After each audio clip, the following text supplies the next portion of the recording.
Assalamualaikum warahmatullahi wabarakatuh.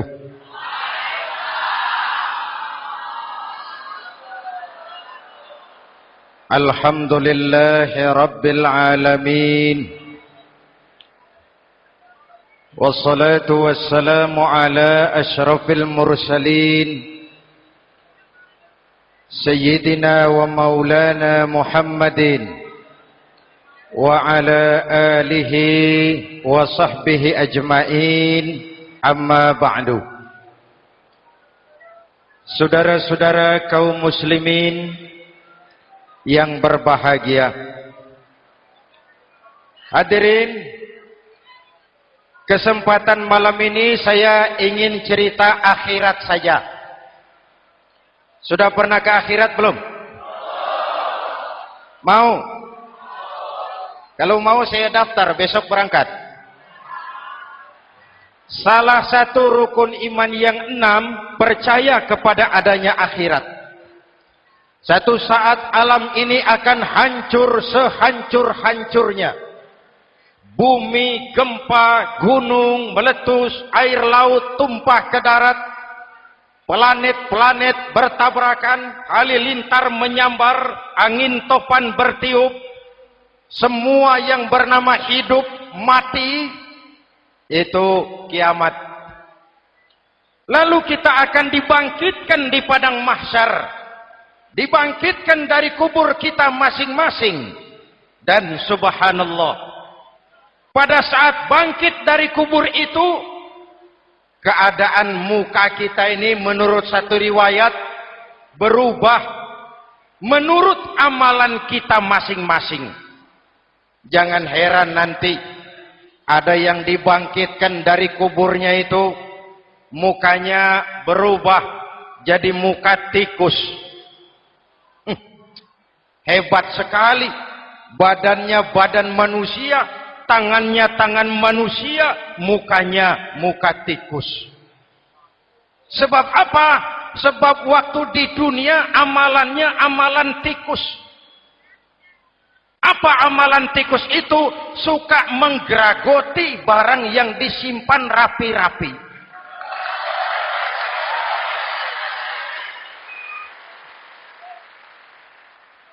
Itu nanti koruptor-koruptor yang menggeragoti uang rakyat. Itu nanti bangkit mukanya muka tikus. Na'udzu. Saudara lihat, oh ini yang geragoti uang rakyat mukanya muka tikus. Ada lagi yang bangkit dari kubur, mukanya itu berubah jadi muka harimau. Kenapa? Waktu di dunia amalannya amalan harimau. Apa harimau itu? Mau menang sendiri, keras kepala, kupeh. Di mana ada hutan, rajanya pasti harimau. Padahal hutan belum pernah bikin pemilihan umum. Betul? Tapi harimau tidak peduli. Ada pemilihan umum atau tidak, saya raja hutan. Setelah naik jadi raja di hutan, harimau bukan melindungi rakyatnya, malah makanin rakyatnya.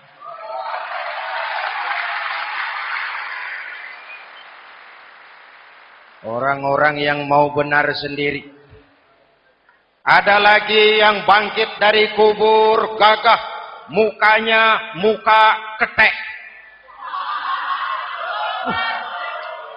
Sebab apa? Waktu di dunia amalannya amalan ketek. Apa ketek itu? Rakus, serakah, tamak. Coba, ketek itu kasih pisang, dimakan. Berikan lagi, pegang, berikan lagi, kakinya yang megang, temannya diberikan, masih dirampas juga, ketek.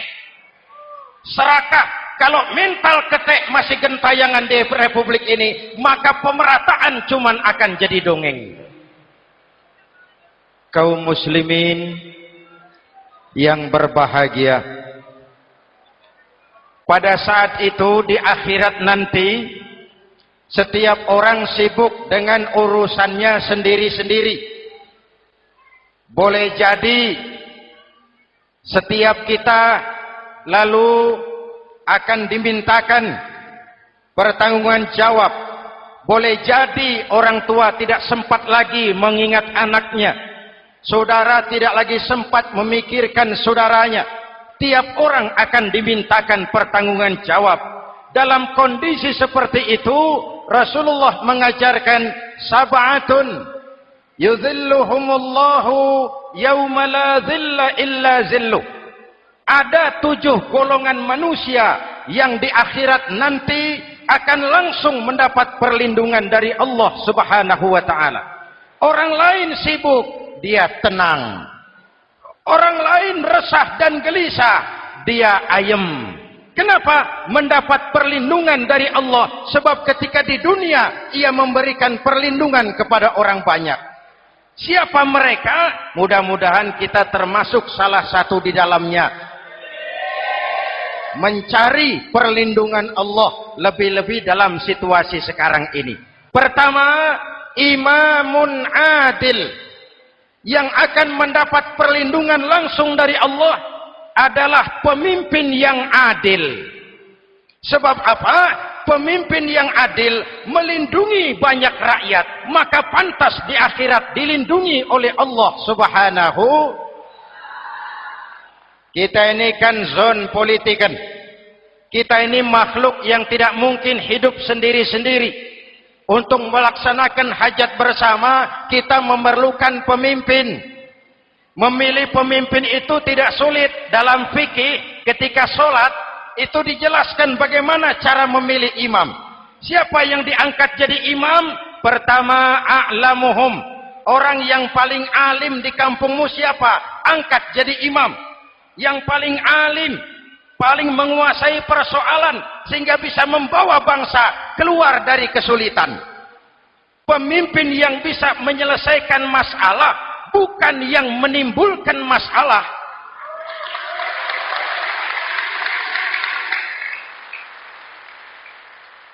Apalagi kalau pemimpinnya jadi masalah, bagian dari masalah. Ini namanya pengurus jadi urusan. A'lamuhum. Pak, di kampung saya ada 2 orang, alimnya sama. Yang mana yang jadi imam? Afsahuhum, yang lebih fasih lidahnya, yang paling pandai menyuarakan aspirasi rakyatnya, punya sense of crisis. Yang satu alim tapi pelo. Yang satu alim tidak pelo, yang tidak pelo jadi imam. Kenapa? Tidak sah orang fasih bermakmum kepada imam pelo. Pak, ini imam pelo, makmum pelo semua. Sah. Namanya kampung pelo. Aduh Pak, ini 2 orang alimnya sama, fasihnya sama. Yang mana yang jadi imam? Aktsaruhum sinnan, yang lebih tua umurnya, senioritas baru dihitung. Lahirnya bareng Pak. Yang mana yang jadi imam? Awaluhum hijratan, yang lebih dulu tinggal di situ, yang punya semangat nasionalisme yang tinggi, yang cinta kepada bangsa dan rakyatnya. Sudah ada imam? Sudah. Ayo azan. Apa azan itu? Proklamasi. Salat mau dimulai. Sudah azan? Sudah. Qobliyah 2 rakaat. Qobliyah. Apa qobliyah itu? Dulu ada namanya Panitia Persiapan Kemerdekaan Indonesia. Qobliyah. Sudah qobliyah? Sudah. Luruskan shaf. Atur barisan yang lurus. Rapatkan barisan. Apa ini? Bentuk pemerintahan yang kompak, bersih, berwibawa. Jangan sesama elit saling tawuran.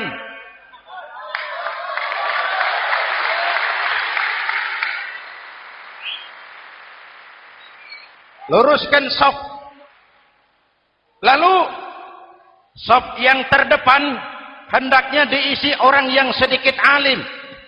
Tidak perlu alim betul, sedikit alim. Maksudnya apa? Kalau imam keliru dia bisa tegur. Kalau imam salah dia bisa tegur. Kalau imam batal dia bisa gantikan. Ini wakil-wakil makmum. DPR, DPRD. Wakil-wakil makmum. Sudah. Ayo imam, pimpin sholat. Sepakati dulu, kita mau sholat apa? Rakaatnya berapa? Surah yang mau dibaca apa? Pakai sujud tilawah apa tidak? Supaya makmum tidak kaget-kagetan. Rakyat harus dikasih tahu pemimpinnya mau kemana. Visinya apa? Supaya makmum ikutnya ikhlas. Jelas? Hadirin yang saya hormati, kita memerlukan pemimpin yang adil, yang menaungi rakyatnya, sehingga dengan demikian nanti mereka akan dinaungi langsung oleh Allah Subhanahu. Mudah-mudahan Allah memberikan kepada kita rakyat dan bangsa Indonesia ini pemimpin yang adil. Saya yakin perjalanan waktu akan mengantarkan kita di mana orang-orang akan terbuka topengnya sehingga akan jelas mana pembela rakyat, mana penyengsara rakyat.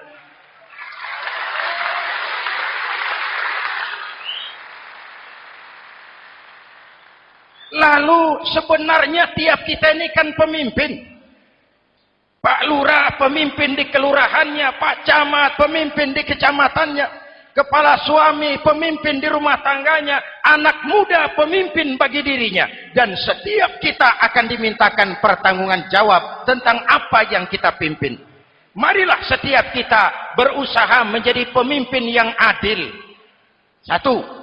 Yang kedua, syab nasya'a fi ibadatillah, anak muda yang tekun beribadah kepada Allah. Amin. Remaja adalah masa depan kita semua. Akan bagaimana Republik Indonesia, bahkan akan bagaimana Islam di Republik Indonesia 20, 30, 40 tahun yang akan datang, anak-anak kita jawabannya. Jelas? Maka menghancurkan Islam tidak usah menyegel masjid, tidak usah menutup pesantren, tidak perlu melarang pengajian, cukup dengan meracuni remaja dan pemuda Islam, menjauhkan mereka dari agama dan ulama. Kalau mereka sudah jauh dari agama dan ulama, tinggal menunggu pergantian generasi.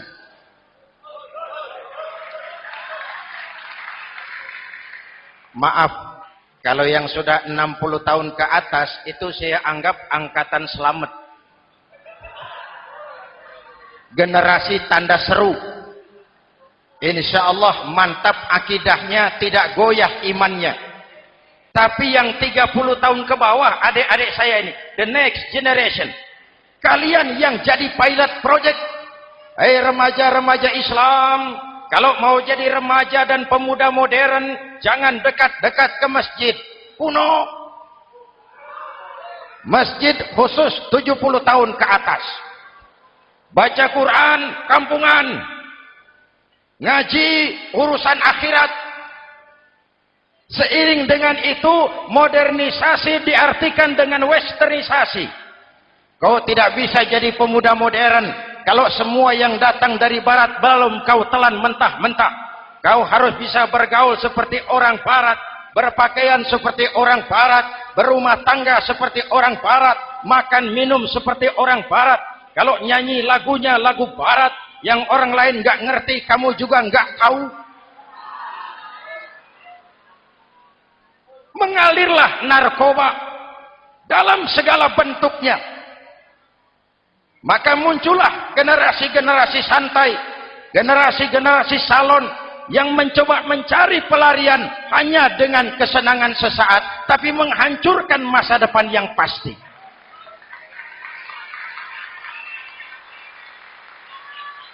Maka mengalirlah free love, free sex, Samenleben, hidup bersama di luar nikah alias kumpul. Ya sama saja, kumpul kebo, kumpul embek itu sama. Hadirin yang saya hormati, kalau sudah hancur tinggal menunggu pergantian generasi. Oleh karena itu, adik-adik saya, para remaja, para pemuda, kalian harapan kami semua. Di pundak kalian Kami pertaruhkan hari depan bangsa dan negara ini. Hidup cuma putaran menunggu giliran. Ada saat datang, ada waktu pergi. Ada hari lahir, ada saat kembali. Ada hari dilantik, ada saat untuk menyerahkan jabatan. Hidup cuma sekadar menunggu giliran. Karena itu kepada kalian saya ingatkan satu ucapan orang bijak. Hai anak muda, berpikirlah kau di waktu pagi. Bekerjalah di waktu siang. Makanlah di waktu sore. Dan tidurlah di waktu malam. Berpikir di waktu pagi. Belajar mumpung masih muda. Bekerjalah di waktu siang. Amalkan ilmu itu setelah dewasa. Makanlah di waktu sore. Hari tua tinggal menikmati hasilnya.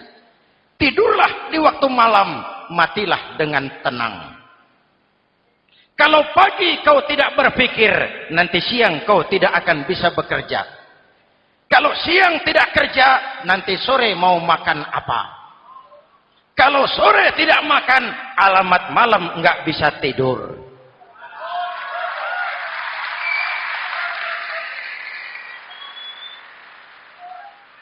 Kalau waktu remaja, waktu muda maunya santai-santai saja, dewasanya bingung. Kalau dewasanya bingung, hari tua terlunta-lunta. Kalau hari tua terlunta-lunta, matinya menteleng. Maka lebih baik makan singkong betulan daripada makan roti mimpi. Ayo, makan singkong betulan, makan roti mimpi, lebih bagus mana? Lebih bagus makan roti betulan. Kalau perlu, lebih baik sekolah sambil dagang koran, sekolah sambil parkir mobil, sekolah sambil semir sepatu, daripada petatang peteteng tanpa prospek hari depan yang ada artinya.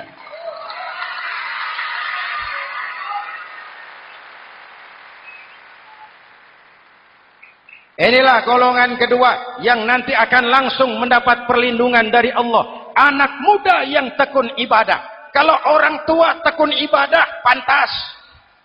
Orang tua rajin ibadah, tidak istimewa. Masya Allah Pak, itu orang tahajudnya hebat, wirid yasinnya mantap, puasanya luar biasa, zikirnya mantap. Umurnya berapa? 70.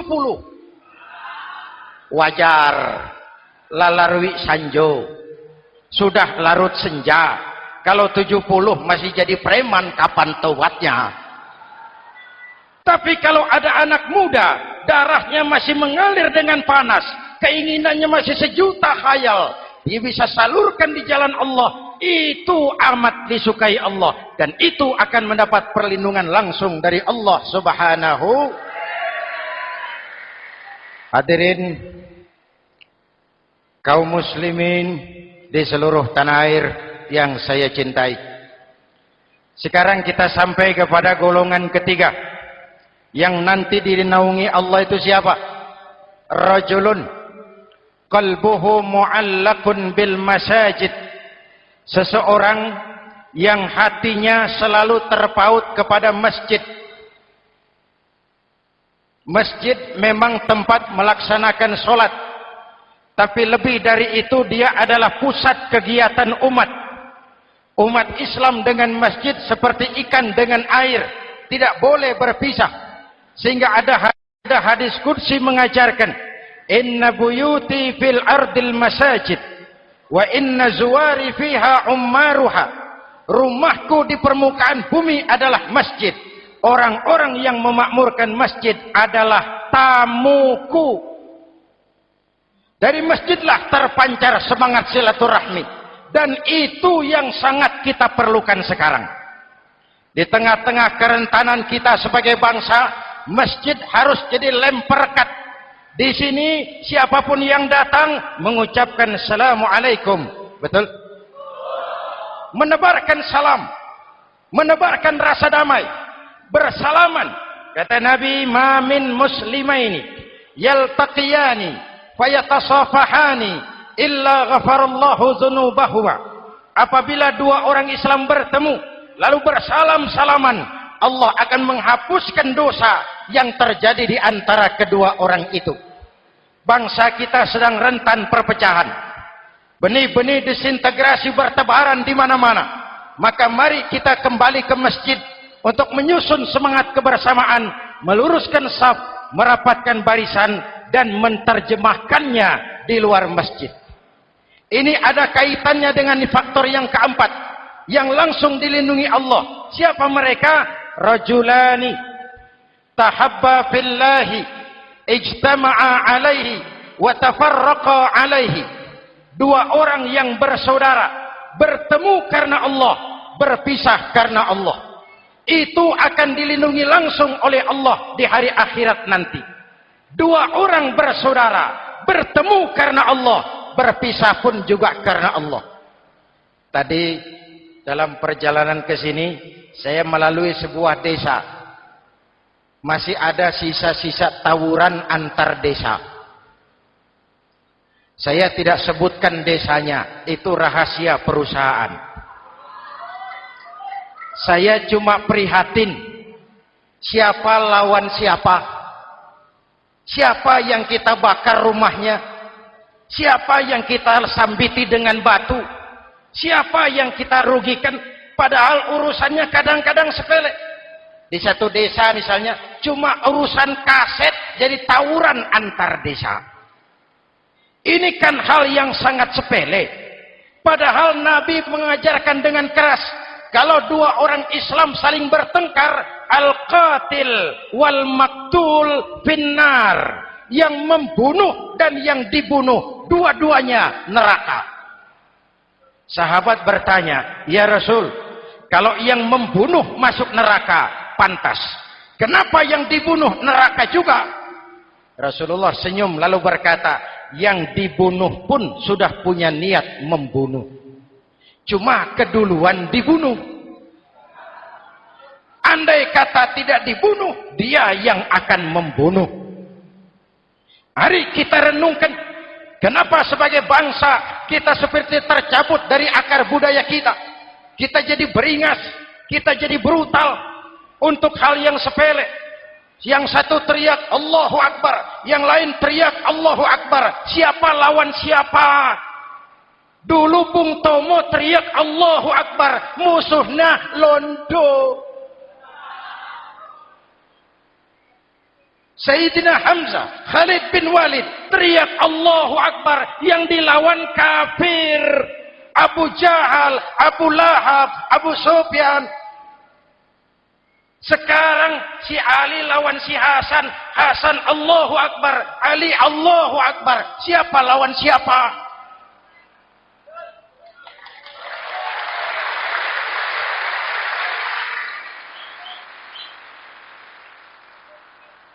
Kenapa kita jadi begitu mudah menggunakan nama Tuhan untuk melampiaskan ambisi pribadi?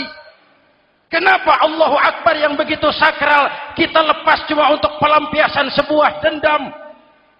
Dua orang yang bersaudara, bertemu karena Allah, berpisah karena Allah. Itu ukurannya. Kau di jalan Allah, kau saudaraku. Keluar dari jalan Allah, selesai persaudaraan sampai di sini.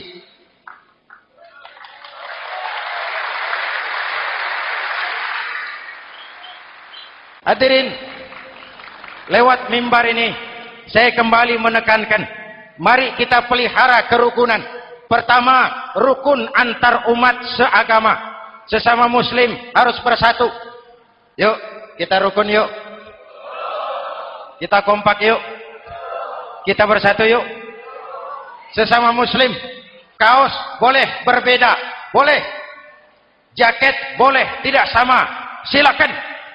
Paham politik boleh berbeda, boleh.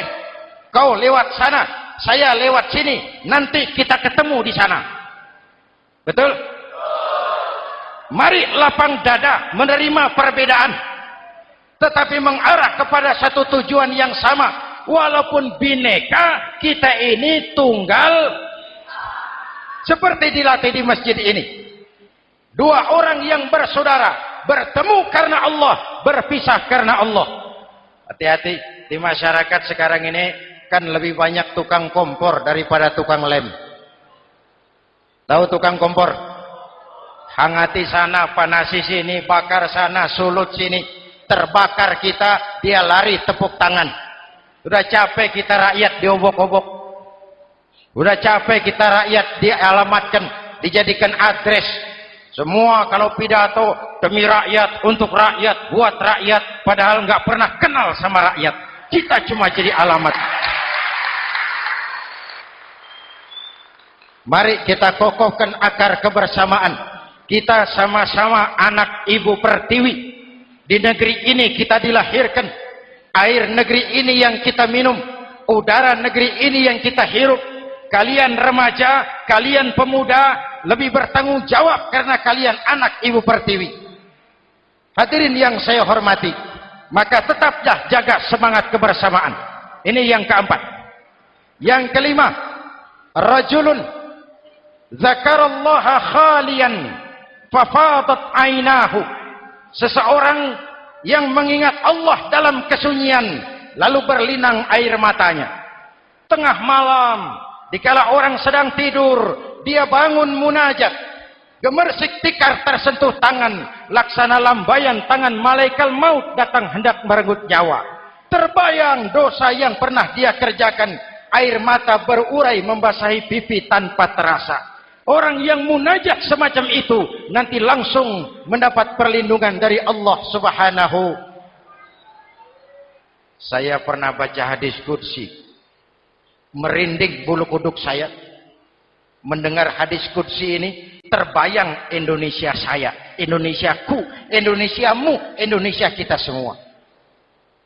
Apa kata Allah dalam hadis qudsi? Inni la ahammu bi'azabi ibadi. Kadang-kadang aku muak melihat tingkah laku manusia. Aku kepengen turunkan azab. Kalau azab turun di bumi, kita sudah merasakan banjir di mana-mana. Manado banjir, Sumatera Barat banjir, Jambi banjir, Bengkulu, tanah longsor di Purworejo, Cilacap banjir, Sukabumi gempa, Pandeglang gempa, ekonomi terpuruk, antar kampung tawuran, antar elit di atas tawuran.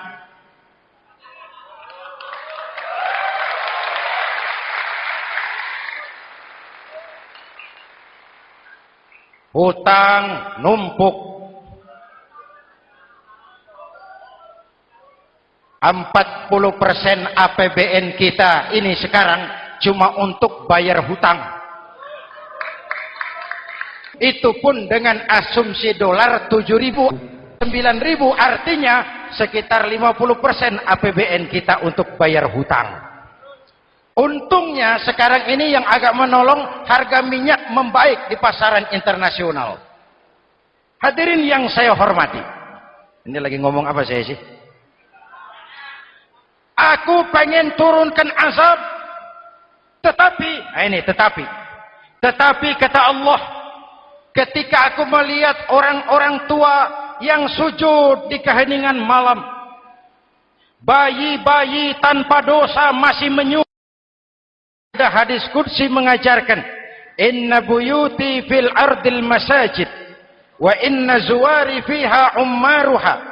Rumahku di permukaan bumi adalah masjid.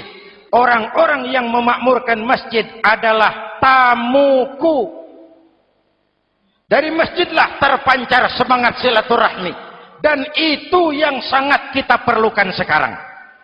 Di tengah-tengah kerentanan kita sebagai bangsa, masjid harus jadi lem perekat. Di sini siapapun yang datang mengucapkan assalamualaikum. Betul? Menebarkan salam, menebarkan rasa damai, bersalaman. Kata Nabi, ma min muslimaini yaltaqiyani fayatasafahani illa ghafarallahu dzunubahuma. Apabila dua orang Islam bertemu lalu bersalam-salaman, Allah akan menghapuskan dosa yang terjadi di antara kedua orang itu. Bangsa kita sedang rentan perpecahan. Benih-benih disintegrasi bertebaran di mana-mana. Maka mari kita kembali ke masjid untuk menyusun semangat kebersamaan, meluruskan saf, merapatkan barisan, dan menerjemahkannya di luar masjid. Ini ada kaitannya dengan faktor yang keempat, yang langsung dilindungi Allah. Siapa mereka? Rajulani tahabba fillahi ijtama'a alaihi wa tafarraqa alaihi. Dua orang yang bersaudara, bertemu karena Allah, berpisah karena Allah. Itu akan dilindungi langsung oleh Allah di hari akhirat nanti. Dua orang bersaudara, bertemu karena Allah, berpisah pun juga karena Allah. Tadi dalam perjalanan ke sini, saya melalui sebuah desa. Masih ada sisa-sisa tawuran antar desa. Saya tidak sebutkan desanya, itu rahasia perusahaan. Saya cuma prihatin, siapa lawan siapa. Siapa yang kita bakar rumahnya? Siapa yang kita sambiti dengan batu? Siapa yang kita rugikan? Padahal urusannya kadang-kadang sepele. Di satu desa misalnya, cuma urusan kaset jadi tawuran antar desa. Ini kan hal yang sangat sepele. Padahal Nabi mengajarkan dengan keras, kalau dua orang Islam saling bertengkar, al-qatil wal maktul finnar. Yang membunuh dan yang dibunuh, dua-duanya neraka. Sahabat bertanya, ya Rasul, kalau yang membunuh masuk neraka, pantas.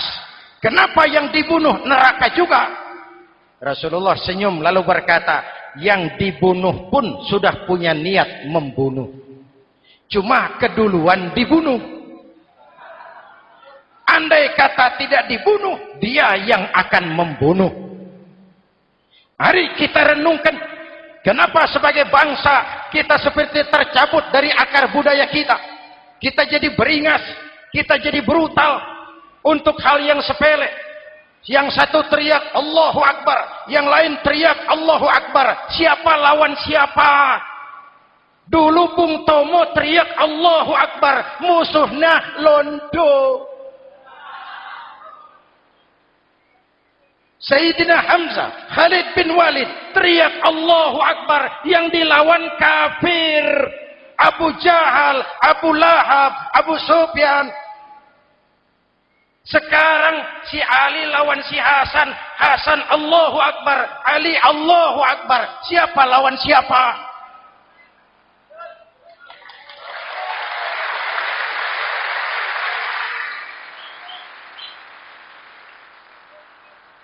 Kenapa kita jadi begitu mudah menggunakan nama Tuhan untuk melampiaskan ambisi pribadi? Kenapa Allahu Akbar yang begitu sakral kita lepas cuma untuk pelampiasan sebuah dendam? Dua orang yang bersaudara bertemu karena Allah, berpisah karena Allah. Itu ukurannya. Kau di jalan Allah, kau saudaraku. Keluar dari jalan Allah, selesai persaudaraan sampai di sini.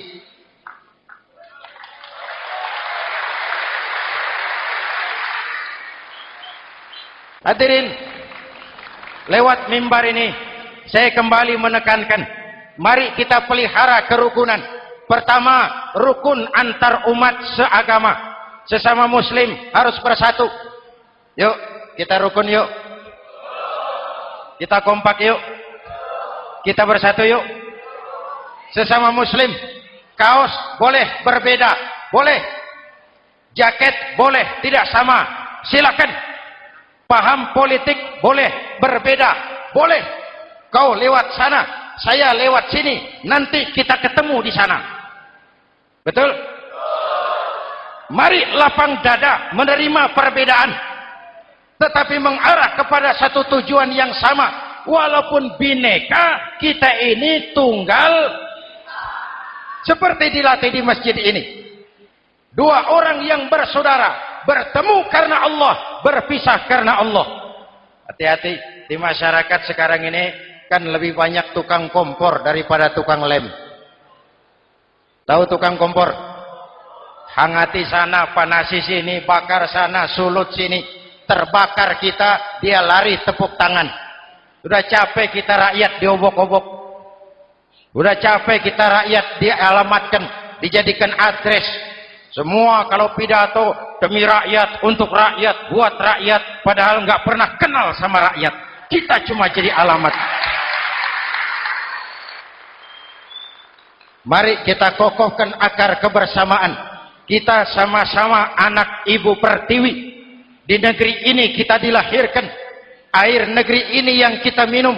Udara negeri ini yang kita hirup. Kalian remaja, kalian pemuda, lebih bertanggung jawab karena kalian anak Ibu Pertiwi. Hadirin yang saya hormati, maka tetaplah jaga semangat kebersamaan. Ini yang keempat. Yang kelima, rajulun zakarallaha khalian fafadat ainahu. Seseorang yang mengingat Allah dalam kesunyian lalu berlinang air matanya. Tengah malam, dikala orang sedang tidur, dia bangun munajat. Gemersik tikar tersentuh tangan, laksana lambaian tangan malaikat maut datang hendak merenggut nyawa. Terbayang dosa yang pernah dia kerjakan, air mata berurai membasahi pipi tanpa terasa. Orang yang munajat semacam itu nanti langsung mendapat perlindungan dari Allah Subhanahu. Saya pernah baca hadis qudsi, merinding bulu kuduk saya mendengar hadis qudsi ini. Terbayang Indonesia saya, Indonesiaku, Indonesiamu, Indonesia kita semua. Apa kata Allah dalam hadis qudsi?